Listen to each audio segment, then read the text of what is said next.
바쁜 일상, 궁금한 이슈에 대한 5가지 질문에 명쾌한 답변을 드리는 안진용의 오답노트. 오늘의 주제는 바로 이겁니다.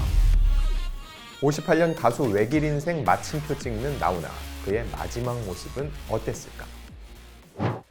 최근에 나훈아 씨가 은퇴 콘서트를 마쳤는데요. 나훈아 씨의 정치적 발언도 화제였습니다. 기자님이 현장에 다녀오셨다고 했는데 정확히 어떤 상황이었나요?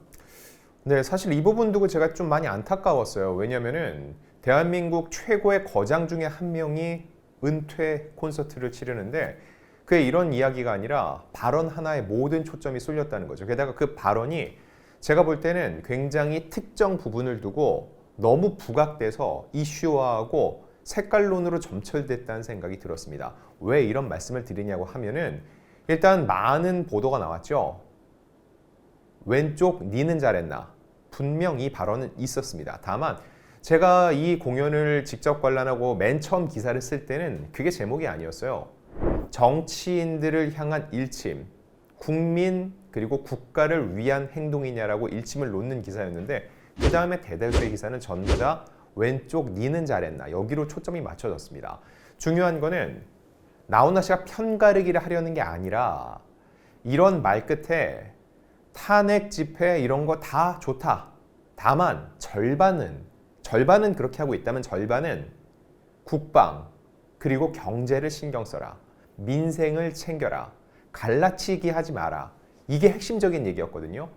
즉 오른쪽도 잘한 건 없는데 그렇다고 해서 왼쪽이 잘했나? 그것도 아니다. 너희도 잘한 건 없다. 그러니 형제가 싸울 생각하지 말고 지금은 국방, 국가, 국민, 즉 민생 먼저 생각을 해라. 이 얘기를 한 거였는데 사실 너무 한쪽으로 쏠려서 나훈아 씨가 마치 특정 정치 이념을 두둔하고 또한 편을 든 것 같은 식으로 많은 보도가 나오고 또한 정치권에서도 그렇게 해석을 하는데 적잖이 아쉬움을 표할 수밖에 없었습니다. 나훈아 씨가 특정 이념을 두둔했다고 하는데 그렇게 볼 수 있는 건가요?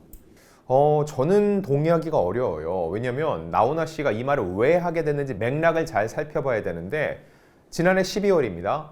12.3 비상계엄이 있었죠. 그리고 며칠 후에 나훈아 씨가 대구에서 콘서트를 열었어요. 원래 나훈아 씨는 그동안도 정치적 발언, 본인의 소신을 가감없이 밝혀왔습니다. 이날도 몇몇 발언을 했는데 이게 보도됐죠. 그때도 나훈아 씨의 발언이 여러모로 실제 말한 것과는 다르게 각색이 됐다는 거예요. 그래서 나훈아 씨가 서울 공연을 열면서 내가 대구 공연 때 했던 말이 색깔을 입혀서 마음대로 쓰고 있더라. 그러니 지금은 정확하게 써라. 그러면서 한 얘기는 그거였어요. 지금 이 자리에도 기자가 와서 듣고 있을 수 있다. 그 기자가 저였습니다. 근데 저는 이제 기자의 본분이 있으니까 당연히 듣고 굉장히 기사 가치가 있다고 생각해서 기사를 썼던 거였죠. 근데 나훈아 씨의 일침이 갈라치기 하지 말아라. 색깔론으로 덮어씌우기 하지 말아라 했기 때문에 전반적인 나훈아 씨가 최종적으로 하고 싶은 이야기가 무엇인지 얘기를 했던 거였죠. 그런데 결과적으로 또다시 색깔론으로 가버렸습니다. 나훈아 씨가 마치 오른쪽 편을 들고 그래서 왼팔을 꾸짖은 것처럼 정확히 말해서 좌파 우파라는 표현도 쓰지 않았고 지휘자를 불러내서 오른쪽이 어대고 왼쪽이 오대고 하면서 비유적으로 표현을 했습니다. 그리고 본인의 어머니, 글을 잘 알지도 못하는 까막눈인 우리 어머니도 어릴 적 내가 터울이 적은 형과 싸울 때는 둘 다 혼냈다.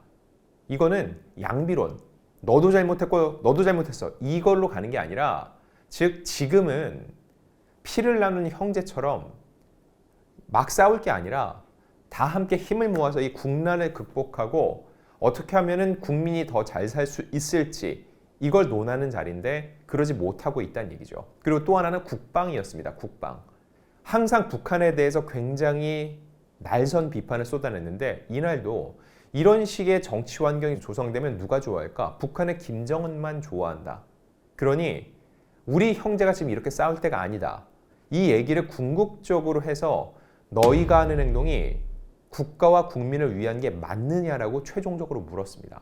근데 이런 맥락은 다 빼놓고 앞부분에 얘기했던 왼쪽 니는 잘했나 이것만 갖고 모든 상황을 해석하려는 그 상황이 저는 굉장히 아쉬웠던 거죠. 야권 인사들이 비판적 의견 내기도 했었는데 나훈아 씨가 정말 하고 싶었던 이야기는 무엇이었을까요? 제가 하고 싶었던 이야기는 이미 앞선 질문에서 말씀을 드렸던 것 같고요. 야권에서 나온 비판 중에서 저는 몇 가지 짚고 싶은 게 있습니다. 첫 번째는 한 의원이 이런 얘기를 했죠. 그동안 입 다물고 살았으면은 입 다물고 가라. 뭐 표현은 조금 다를 수 있겠지만 이런 뉘앙스였습니다. 그동안도 조용히 살았는데 왜 지금 와서 그러냐라고 하는데 이건 그분이 나훈아 씨를 모르기 때문에 하는 잘못된 말입니다. 나훈아 씨는 그동안 입 다문 적이 없습니다. 대표적으로 KBS에서 방송됐던 2020년 나훈아 쇼 기억하시죠? 그때 테스 형을 부르면서 위정자들을 향해서 일침을 놓았습니다. 그때 정말 기사가 대대적으로 쏟아졌는데 그때는 여야 가릴 거 없이 나훈아 씨의 일침을 세게 듣자고 했어요. 그때 기억 안 나시나요? 그거 외에도 나훈아 씨가 얼마나 많은 정치적 발언을 했고 일침을 놓았는지는 기사 검색 한번 해보면 쫙 나옵니다. 근데 그동안 입 다물고 살았다. 이거는 팩트 자체가 틀렸다는 거죠. 즉, 그 비판 자체가 납득하기 힘들다는 겁니다. 또 하나는 오지랖이란 단어를 썼어요. 왜 오지랖 부리냐라고 하는데 오지랖이란 표현 자체가 뭐죠? 낄 때 안 낄 때 낀다 이런 의미죠. 나훈아 씨는 대한민국을 대표하는 연예인 이전에 대한민국 국민입니다. 대한민국 국민이 국민 자격으로 국가의 이 문제를 논하고 정치인을 꾸짖는데 오지랖을 부린다뇨. 그 말씀하신 분도 국민이 찍는 표를 통해서 당선된 분 아닙니까? 근데 본인과 정치적 의사가 맞지 않는 것 같다고 오지랖 부린다고 얘기하는 거 이거 굉장히 큰 문제가 있다는 거죠. 그리고 또 하나, 또 다른 의원은 나훈아 씨의 콘서트 티켓팅을 해주는 사람들을 위한 말을 했다는 식으로 얘기를 합니다. 그게 바로 나훈아 씨가 말한 갈라치기예요. 제가 현장에 갔는데 물론 장년층이 많이 있었습니다. 나훈아 씨와 같은 세대를 살아온 분들. 근데 젊은 층도 적지 않았어요. 나훈아 씨는 테스 형 이후로 젊은 층 사이에서도 굉장히 핫한 인물로 떠올랐고 그의 수많은 히트곡을 젊은 층도 알고 있습니다. 근데 나훈아 씨의 티켓을 사는 그 티켓팅을 하는 사람들이 연세 드신 분들이고 그리고 그렇게 말하는 것 자체도 장년층에 대한 비하가 될 수 있다는 거죠. 그렇게 갈라치기 하지 말라고 했는데 결과적으로 그 발언 자체가 또다시 세대 간 갈라치기를 한다는 생각을 지울 수 없었습니다. 마지막 곡이 사내였다고 하는데 이 곡을 마지막에 부른 이유가 있을까요? 자, 사내라는 곡은 이 나훈아 씨가 경상도 사나이잖아요. 굉장히 그 강한 경상도 사투리로 얘기를 하고 강한 남성의 표상 같은 느낌이 있는데 근데 내가 강하다 이런 의미가 아니라 그 노래의 노랫말을 들어보면은 나훈아 씨가 왜 선택을 했는지 알 수 있습니다. 일단 나훈아 씨가 직접 작사 작곡한 자작곡입니다. 그 내용을 보면 어떤 게 있냐? 사내답게 살다가 사내답게 갈 거다라는 부분이 있습니다. 나훈아 씨는 이 부분에 집중을 하는 거예요. 그래서 그 부분을 나중엔 훈아답게 살다가 훈아답게 갈 거다라고 노래를 불렀습니다. 그리고 마지막에는 마이크를 놓았어요. 본인이 마이크를 내려놓는다고 하는 그 말을 지킨 겁니다. 저 멀리에서 드론이 날아왔고 그 드론에 마이크를 실어서 멀리 날려보냈습니다. 마이크가 없으니 나는 더 이상 부를 수 없다. 대형 스크린에 자막이 떴어요. 마이크가 없으니 이제는 여러분이 불러주세요.